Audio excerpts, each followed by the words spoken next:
do the people who investigate Portland police wrongdoing feel now after 3 months of protests? I can no longer support the system in any way. Not great. And now 3 of them have called it quits in one day.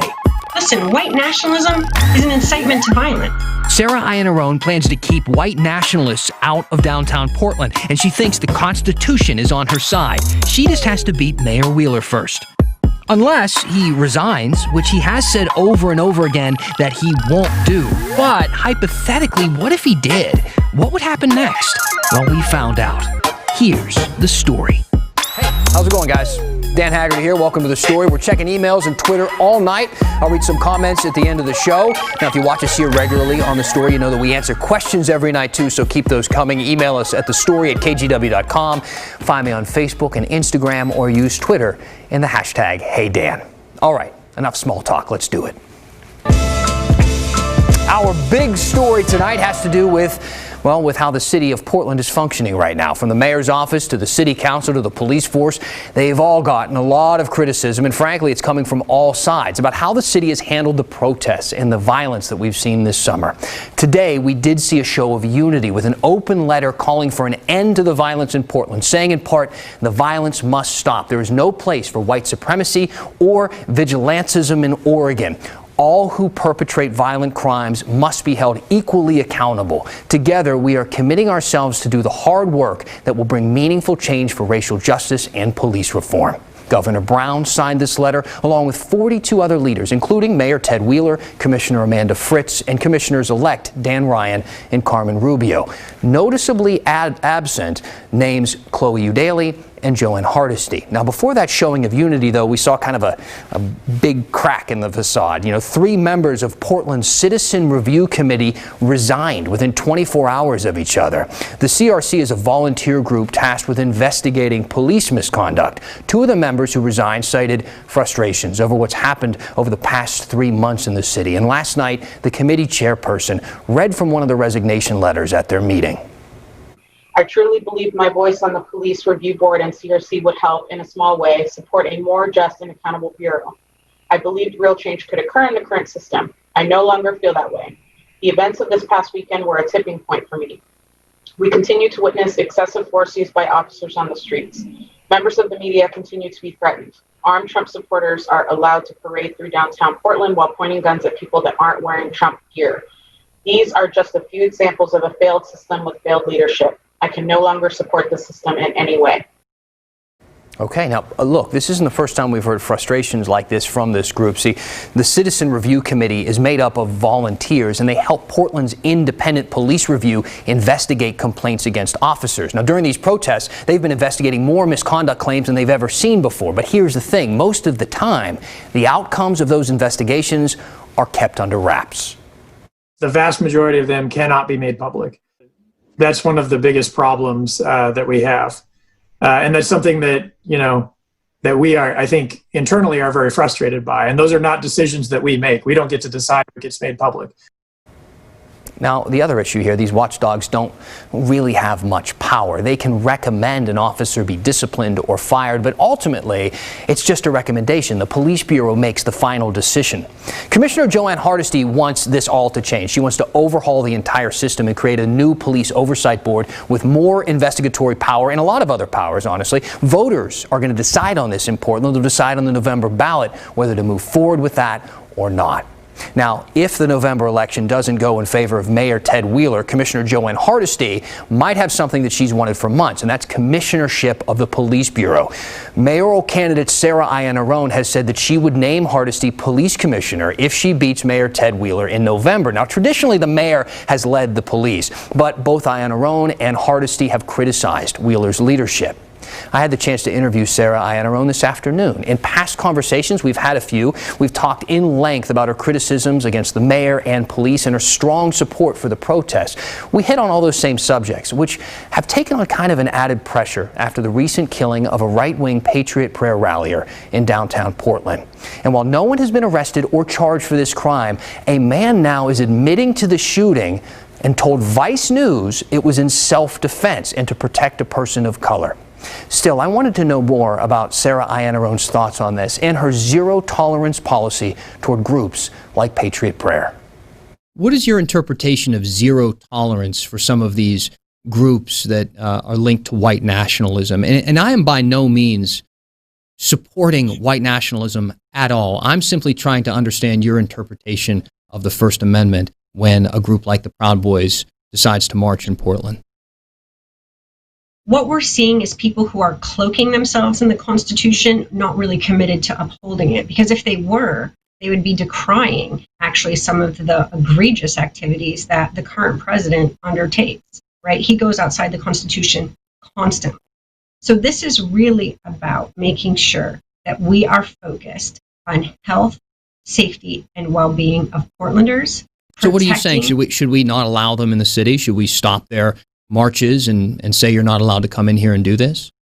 You know, there are experts at Duke University who looked at existing laws on the books against paramilitary organizations and militias so that every state could actually begin enforcing the laws that are already on the books.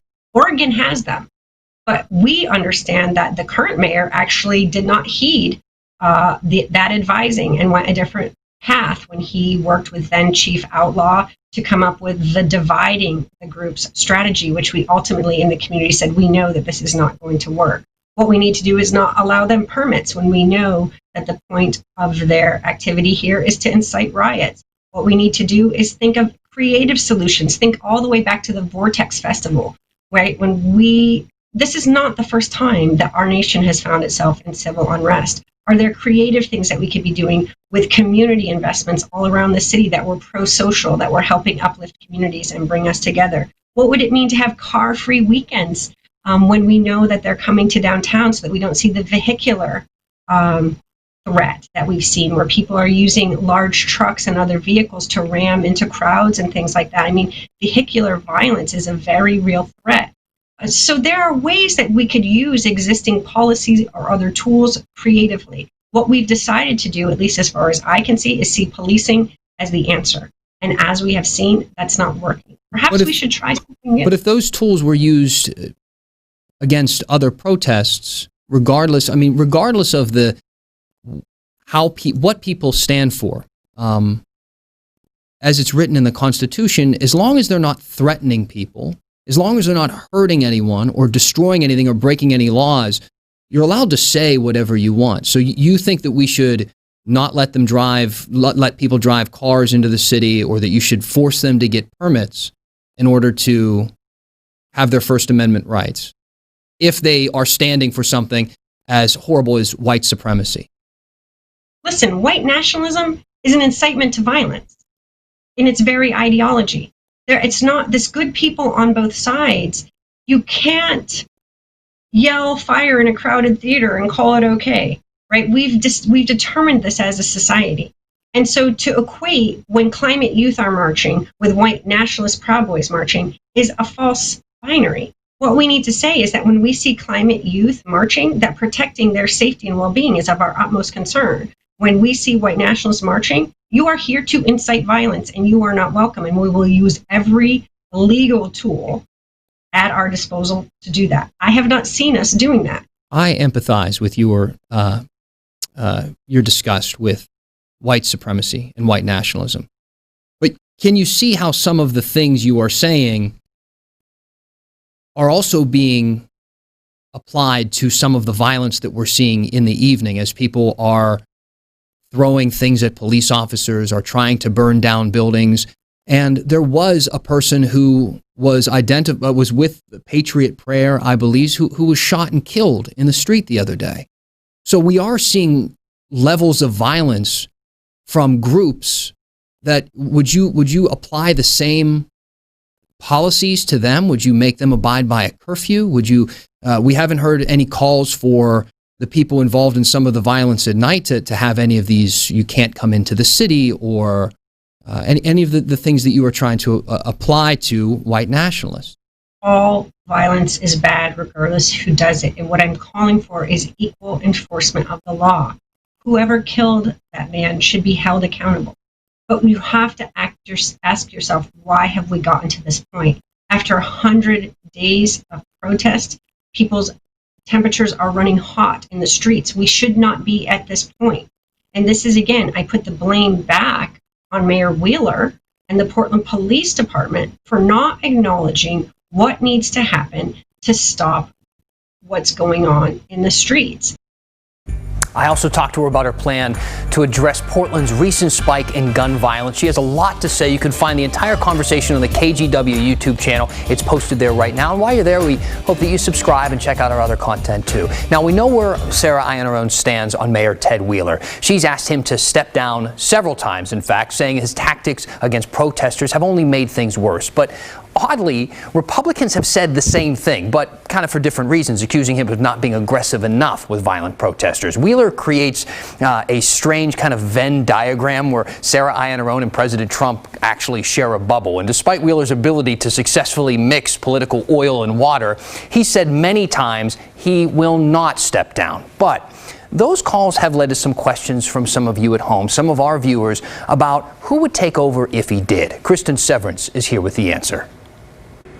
Okay, so viewer Brandon B. asked us, what happens if Ted Wheeler resigns as mayor of Portland? Who is next in line for mayor? So to verify, we checked with Portland City Code. The answer, no one automatically fills the role of mayor. Instead, the city council would be required to hold special elections to nominate and elect a new mayor. And the rules kind of change a bit based on the timing of a resignation, especially because we're getting close to Election Day. In terms of timing, elections officials with the city of Portland told me it would be up to council on how to act in this situation, given factors such as expenses and time-consuming logistics for special elections, potential for public confusion, and the ending of the current mayor's term on December 31st, 2020. It is too late to add or remove any items or candidates appearing on Portland's ballot for the November 3rd general election. And that election is not for the current term, but for the upcoming one. But we can verify the only time another city council member would take over for the mayor is in the event of a, quote, death or crippling disability due to a natural disaster, calamity, accident, or enemy attack. I hope that answers your question, but it's important to remember Mayor Wheeler has said he has no plans to resign. Do you have a question? Let us know. Just use everyone's favorite hashtag, HeyDan. There are still thousands of Oregonians who haven't received $1 in unemployment, now 6 months into the pandemic. Someone has to act because this is unacceptable. And today, they got a chance to tell our leaders how they feel about it. And we haven't just been talking about Woodlawn Elementary School this year, we also talked about it in the 90s too. And freedom of the press in pizza form, when the story continues. Oh, hey, hello everyone. Welcome back to The Story. If there's one piece of feedback that we get literally more than anything else, you see all the stuff that we talk about on the show. Nobody has more of an opinion until you ask somebody about our music. I mean, and there is no middle ground here. People either love it or they hate it. Nobody is indifferent. Nobody is on the fence with our tunes. But David Leatherwood is the first person to email us to not just complain about it, but to offer a solution. He wrote, that intro music is poor. Not that I'm expecting something written by John Williams, but reach out to some of our underemployed but brilliant local musicians to see what they can come up with. This is genius, David. I love it. Solution-oriented. I like how you do things. So here we go. Local musicians, if you're out there, if you're watching this, if anybody knows a local musician and they want to kind of pass this call to action on to them, please write us a better song than our current one. We want to hear it. Play it for us using the hashtag HeyDan. You can email it to us at thestory@kgw.com. Show up to the station, play it on the front steps. I don't care. Maybe you'll convince us to change things up, which will make a lot of people happy until they start hating that song, I'm sure, too. But sounds fun. Let's see how it goes. All right. Let's get to a question now about the news. Brent asked this one about unemployment. Whatever happened with Oregon's waiving and retroactively paying the waiting week? Of course, normally if a person takes unemployment, they don't get paid for that first week that they file. But Congress ordered that states have to waive that rule during the pandemic because of mass layoffs. They wanted people to get a little bit of extra money. And all the states did, except for Oregon, at least at first. The employment department said its computer system was too old, that they couldn't implement this. So they would need thousands of hours of coding upgrades to be able to get rid of that waiting week and to pay those benefits retroactively. They've been saying that for months. Actually, it kind of started to look like a lost cause for a while. But now, some good news. The agency says they're hoping to start actually paying that waiting week and the benefits in November. That's hundreds of millions of dollars owed to Oregonians all across the state. The employment director told state lawmakers that reprogramming those computers actually not going to be that big of a hassle after all. I'm not quite sure what changed. We're still asking questions about it. I'm curious of the specifics. But in the meantime, let's just see what happens with the actual money. Now, some other kind of good news to tell you about on the unemployment front. Oregon recently became one of 44 states that got approved to hand out an extra $300 in weekly federal benefits. The employment department hopes to start paying these late this month. Now, these payments will also be retroactive. So you're only going to be eligible if you were unemployed between July 26th and August 15th. But the state is going to try and get more of these benefits when the feds make them available. Okay. Of course, it's not all good news. With the good comes the bad, and this is one of those situations. And there's still a lot of frustrated people out there dealing with unemployment, thousands of people still waiting for benefits right now, and some of them testified to lawmakers in Salem this week, begging for them to do something to fix the system. We are dealing with extreme stress as Oregonians, as unemployed Oregonians, and I feel like I have asked to speak to supervisors. I have sent emails. I have called. I have spent hours upon hours on hold. But my situation, just like so many others, is not being resolved. And I don't understand if you guys don't get. We are suffering. We are desperate, and we need help and advocacy. Something has to happen. Someone has to act. Because this is unacceptable. I mean, I think everybody can agree that, first of all, you could hear in her voice the desperation there. And we all agree something needs to be done to help all the people facing so much uncertainty right now. But there's not a lot of real proposals out there to fix our employment department. One lawmaker did suggest, let's scrap it. Let's completely overhaul the entire system. And we know that it needs a lot of technical upgrades, but the agency doesn't want to spend time doing that, at least right now, because they need those resources to help all the people who are out of work. We did learn in these hearings that the department is preparing for the possibility of another round of mass layoffs if we see a second wave of COVID during the winter months, which some medical experts have said could be coming. They're hiring and training more people to prepare and working longer hours. So we're going to keep following this and I guess just see what happens. Now, here on The Story, we like to share local journalism that we think is worth your time, like this story from Tuesday in the Salem Reporter. The headline, Woodburn drive-through testing event finds most people positive for COVID show no symptoms. Now, the findings were alarming to healthcare workers who are worried that more people are out there who may have coronavirus and not realize it, and those people could be spreading the virus to vulnerable populations. Rachel Alexander wrote this article. It is eye-opening. It's free to read right now. SalemReporter.com. That's where you can find it. We think it's really worth your time. While you're there, consider subscribing and supporting some local journalism. It's more important now, I think, than ever. Now, if you missed our show last night, we spent a few minutes in the KGW vault looking back at some past coverage of a school that regular KGW viewers are probably pretty familiar with by now, Woodlawn Elementary in Northeast Portland. Kristen Severin spent the past school year there telling stories from inside Woodlawn and talking about the amazing teachers and students and how they're right now trying to navigate remote learning. I know so many parents can relate to that topic. But last night, viewer Tim Gillespie pointed out that Woodlawn's actually been killing it for a long time. He said his wife Jan was a teacher there in the 80s and 90s, and in 1996, the 5th grade class outperformed the rest of the state in math. And Tim told us that, quote, KGW's Tracy Berry came and did a lovely story on Woodlawn's success at the time. You ought to be able to find that in your vault. Tim, you're exactly right. We went down there, we looked around, and we found the exact story you're talking about. Here's a look. Woodlawn Elementary in Northeast Portland is not a well-to-do school. It is diverse. 85% of the children are minorities who happen to be excellent at math. Yeah. But more than 90% of your kids yes, are at grade level, and we have a good percentage of kids that are well above grade level. How good is that? Well, at Humboldt Elementary in North Portland, 88% of the 5th graders can't meet the state's new tough standards for math.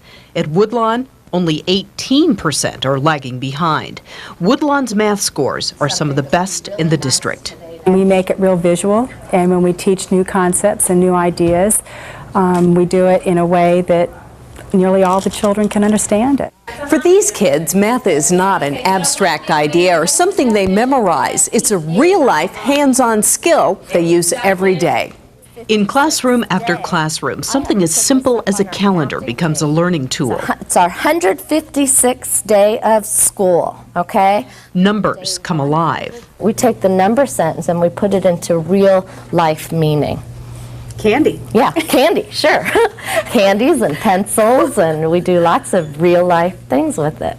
It's easier to add hours and minutes with a clock in your hand, or figure out the area of a rectangle with 1-inch tiles to work with. 1, 2, 3, 4, 5. It's a process that works. I like it because I can learn a lot, and I can teach it to other people too. An offer the district just might want to take Maria up on. Minerva? 256. Thanks to Tim Gillespie for writing in and helping us find that clip in the KGW vault. I had somebody email me the other day and say they recognized one of the kids in that video, who's now, of course, a grown man, and I'm trying to connect with him. Wouldn't that be fun? If you remember something from back in the day, though, that you think we might be able to find that might be in the vault, just like Tim did, write us. Use the hashtag HeyDan, email the story at kgw.com, follow me on Facebook or Instagram, send me a private message, call the station, stop by, say hello, we can talk through the glass, really anything. I'm in here by myself, and it's kind of lonely. And now's a great time to do it, actually, because we're going to read some comments right after the break, maybe even answer a question or two, so send them in before we finish the story. Plus, we're keeping Portland weird with peaches on pizza. Take that, pineapple.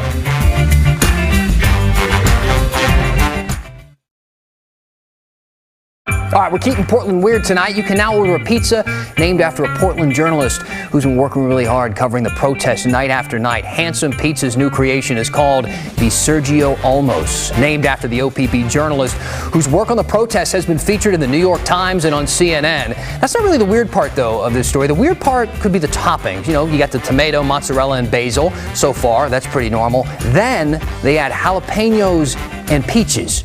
Odd combo. I haven't tried it. My palate does know sweet and spicy is a match made in heaven, so grab a slice, send me a review. I'm interested. And if you're keeping Portland weird out there, let us know with the hashtag HeyDan. Lots of you using that hashtag tonight to send us some messages. Dick wrote in and said, when do you see these riots ending? I really want to take my old lady to dinner to a nice spot downtown soon. First of all, we've been telling you about this on the story time after time. Yes, the nightly violence is a big deal, as you can clearly see from the news, but it's happening in very small pockets. It's not affecting the entire downtown area. There are great restaurants open for business right now who would love to have you. You can sit outside, be COVID safe, and enjoy some of the great cuisine that's in downtown Portland. Don't be afraid to come out down here and patronize some of these businesses.